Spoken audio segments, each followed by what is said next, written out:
Aloha everybody and welcome to part 5. The plant. It's still active and producing energy. According to the database, it has been offline ever since the Maverick raid. There's something fishy going on.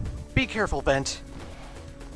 Alrighty folks, so now we're in the Search the Plant mission, which means we're also now into the thick of the action. We're out of the tutorial stages. We are now finally tackling all of the 8 bosses, the Psuedoroids, as they're called in this game. And one thing I'm thankful for, even though this is a Metroidvania type game, and it is a little bit confusing finding the missions depending on the mission, you know, because the description doesn't tell you where to go or whatever. I at least appreciate that when you actually do get into the thick of it, you know, all of the Pseudoroid bosses are in their own particular areas. Like, Area E is the power plant area, and aside from taking on this Pseudoroid and getting the biometal here, there is no reason to come back to Area E unless you're looking for, like, data discs or whatever. And, I like that it's all contained like that. I like that when you beat the boss, you'll eventually find a transserver so that you can warp wherever and you don't have to backtrack through the entire level all over again. I was worried about that when I heard this was a Metroidvania type game. And, you know, when you get into these levels, they just feel like regular old Mega Man. It feels like the Zero series, it feels like the X series, it feels like what makes Mega Man is all here and fun, and it's all enjoyable, you know? So Area E is a power plant with a lot of electricity. You got electric sparks that fly across that you have to time the jumps of. You had those little spinny electric bar things that I had to walk under. These yellow contraptions right here, you can't damage them when they're closed, so you have to wait until they shoot for you, and they will shoot for where you are unless you're lower than the contraption itself. Like, if you're straight ahead, it'll shoot straight ahead. If you jump, it'll shoot in the sky where you were. But if you're below it, it'll just shoot straight ahead, so, you know. Time your slashes, time your jumps carefully. And here is a hidden wall, and you go past here, and it's another hidden wall. And the reason we want to take this pathway is because I can make the level that much easier for me. In this back room is a generator, and once I destroy the generator, all of the electric contraptions, the sparks that fly through, the spinning wheels, a lot of the crushers and conveyor belts, I will effectively shut them all off, and that makes this level a lot, and I mean a lot easier. This level has a sub-tank in it, and that's pretty much it. It doesn't have a heart tank, or a life-up, rather, but it does have a sub-tank, and again, I think that this is the ideal level to play first, because not only do we get one of the most versatile biometals, and my second favorite, personally, but the boss isn't too drastically hard. I think that his patterns are pretty easy to recognize, and it's a nice level to start off with, you know? One thing I should mention about missions and replaying the game. You notice in the top left corner is the G icon for Guardians, and that's because I'm in the middle of a mission. You have to accept the mission to defeat this particular Pseudoroid before you come here, because if you accept another mission and then you come here, or if you don't accept a mission and you come here, you're gonna get to the boss door. Oh, by the way, that's the sub-tank. You jump up here, and there is our sub-tank. As always, as they have been in the X series and the Zero series, this is something you collect and you have forever, and by picking up energy that robots lay when you destroy them, you can refill your health, or if your health is full, it will fill the sub-tank. And the sub-tank can restore all of your health whenever you're in a bit of a pinch, so that's always swell. And before I go back to my topic again, this is the sub-boss. He's pretty simple. He's just this big little contraption that drives forward, trying to hit you with that spike thing. He also has the laser, so if you see it charging up, start wall climbing immediately. But really, it's pretty easy. I mean, just pay attention to where the spike wheel is. If it's in the sky, don't move, because he can't hurt you. He can't run to the wall as long as the spike is constantly getting in the way, you know? Even when he charges, don't worry, you'll be fine. But when it's lower, you know, wall jump, just keep shooting. It's a pretty easy sub-boss, so not too much to worry about there. Also, crawling to the right would just take me back. I'm sure you may have recognized that. What's this? There are tiny balls of light circling around the facility. This signature. Cyber Elves? Cyber elves? What are those? Sentient programs created with pure energy and made in the image of elves. I don't understand why there are so many of them here. That power plant. It must be using the cyber elves to generate power. So that's the secret behind this place. Unbelievable. Cyber elves are all sentient beings like the rest of us. Vent, please. You must shut down that power plant. Oh boy. So, cyber elves in the Mega Man Zero series were quite important. There was actually this big backstory about the Elf Wars and how it ravaged the planet before the Zero series, so they're pretty big deals. But there is no cyber elf level up or equipment system in Mega Man ZX. They're just a plot point in this particular game. They're not actually something we're going to be collecting, but you know, they were something you collected in the Zero series, so you know, how about that? But as I was saying, if you accept a mission and come here, you'll fight the boss. Accepting the mission that it's related to, anyway. But if you don't accept the mission, or you accept the wrong mission, and you come here, you'll go through all this area, you'll go through all of these things I'm jumping on, the sub-boss, you can find the sub-tank and the data discs, but as soon as you reach the boss door, it'll be locked and you can't go through, and you're like, what the hell? And then you're going to slap yourself in the head like, oh, I forgot to accept the mission, or I accepted the wrong mission. And so yeah, you got to pay attention to what mission you've accepted, and you absolutely have to remember to accept the mission, because if you're doing a second playthrough, a third playthrough, and you've memorized what levels go where, just because you know what level you want to do next, if you haven't accepted the mission, you'll be locked out from facing the boss. So that's kind of annoying. And speaking of which, ladies and gentlemen, it's time for our first Psuedoroid. Well, well, it looks like you found the skeleton in our closet. That's unfortunate. Now I can't let you leave in one piece. You're one of the Mavericks that Serpent is controlling. You've done your research. It looks like I can skip the introduction. However, make no mistake, I'm not just a simple puppet like those Mavericks. I'm an artificial Mega Man created to draw out the power of the biometal. I'm the Model H Psuedoroid, Hivolt. Have no fear, it'll all be over soon. You'll just feel a little jolt before you sleep forever. Alrighty folks, so now we're going to take on Hivolt.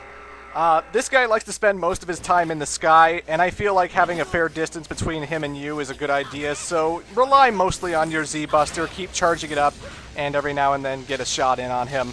He leaves these contraptions around that shoot all these pink lasers at you. They're fairly slow and easy to predict, so just pay attention to where they're going.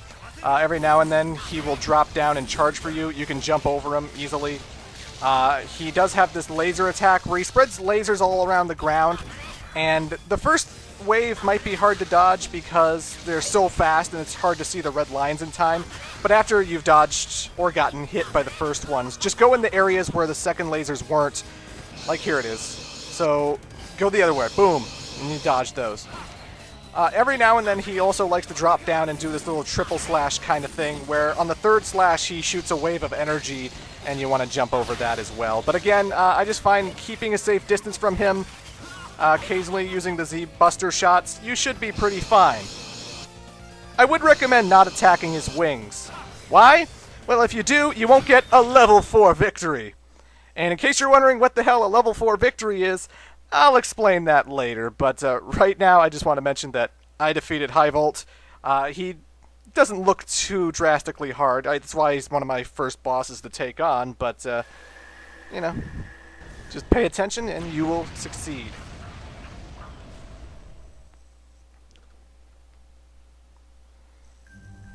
I am the biometal of the wind, Model H. Thank you for saving me, young hero. Lend me your strength, Model H. I have to find the passwords and destroy the Model W core before it's too late. Do you think that will end this? What do you mean? All of this was started by a single man. Even if you destroy the Model W core and stop Serpent, what's to stop another madman from rising up and taking his place? I don't know. But what I do know is that Serpent is about to destroy the world. I'm the only one that can stop it now. I can't give up. Those humans we fought so hard to protect hundreds of years ago have been lulled into a false sense of security by the empty promise of peace. But I still believe our fight had meaning. So, young hero, yes, I will lend you my strength. Serpent has separated my data into two halves. There is another Psuedoroid with the other part. If you can defeat it, I will be able to give you my password. Alright folks, so we just got Model HX, and Model HX is based off of Harpooya from the Mega Man Zero series. He was one of the 4 Guardians who protected Copy X and his evil regime. Harpooya is by far my second favorite form in the game to play as. Why? He's so agile. He has air dashes that go not only horizontal, but also vertical so that you can reach high places. He has a triple slash kind of thing you can do by pushing Y, R, Y in order to shoot this little pink wave of energy. Because the R button is essentially your secondary weapon, just as the ZX form uses the Z Buster as its secondary form. Harpooya uses a vertical slash as a secondary button and a horizontal slash as his regular button. So he has 2 different ways to attack. Harpooya can also glide if you push the A button in the air again, so that he can slightly fall slower, and it'll help you... It won't help you stay in the air, but it'll at least help you see things coming when you drop down from a high distance, like here. See? And once you get weapon energy, you can then hold the button, charge, let go, and you will shoot an electric ball of electricity on all of the opponents and damage them that way. Homing electricity is always swell. So yeah, ladies and gentlemen, this is the Harpooya form. Electricity is useful when you're playing as Harpooya, and electricity is good for taking on fire robots. So maybe the next Psuedoroid we want to take on should be fire-related, eh? Also, I'm sorry that beeping noise is getting on your nerves. Blame the Guardian system and the stupid mission reports. Ugh. That room I was just in had no purpose. It was just to get like a data disk. So here's the trans server room. And if you notice in the bottom right corner, Area I is over there. So write that down, because you're going to want to know that later. There's a new mission added, which is Save the People. That is to get the second piece of Harpooya's biometal, because all of the biometals we collect are not complete simply by destroying one Psuedoroid. We need to destroy another one in order to get one more ability and the password that will reach Model W's core. So I'm not going to fix Harpooya quite yet. Instead, I'm going to go to the Fight the Mavericks mission, which is located in Area K, I think? Maybe it's a G. I wasn't paying attention. But whatever it said, Area G, there it is. I don't see Area G on the map. Area G, where are you? So because it doesn't tell me where Area G is, first-time players are going to have to wander, and they're going to have to explore and look in every nook and cranny, which is just kind of dumb design if you ask me. They should tell you where to go, point you in the direction, say from which area to reach Area G, you know? But since they don't, I'll just tell you, you have to get there from Area D. Area D goes to Area G. So that shit might be a little bit annoying. But, oh, I love the double jump. I love his air dashing. Harpooya form is so damn good. So, ladies and gentlemen, I bet you're asking, what was up with that level 4 victory? And what exactly happened in the boss fight that you aren't telling us? Well, ladies and gentlemen, the biometals contained in the Psuedoroids can actually be damaged during the boss fight. If you hit the boss's weak point, it will shave off more health, and it will kill the boss that much faster. Yes, it will. But it will also damage the biometal. And when you damage the biometal, you are effectively shortening the weapon energy meter that he gets. So my weapon energy bar could be lower. Because I didn't damage the biometal and I didn't harm it at all, the weapon energy is as high as it can be right now. But if I did attack Hivolt's wings, which were his weak point, then the biometal would have been damaged, and then I would have to spend energy crystals in order to restore the functions of the biometal. And that means you have to go to Fluve in the data room, which is in the Guardian base, And believe me, it adds up. Just to restore a biometal to level 4 condition, you have to spend over 1,000 energy crystals. And considering you only get like 200 to 400 from doing regular old missions, and that you'll have to be grinding with enemies that you kill in order to get like 1,000 and or more energy crystals to restore a biometal, it might be a good idea to take on the Psuedoroids without hitting their weak point, you know?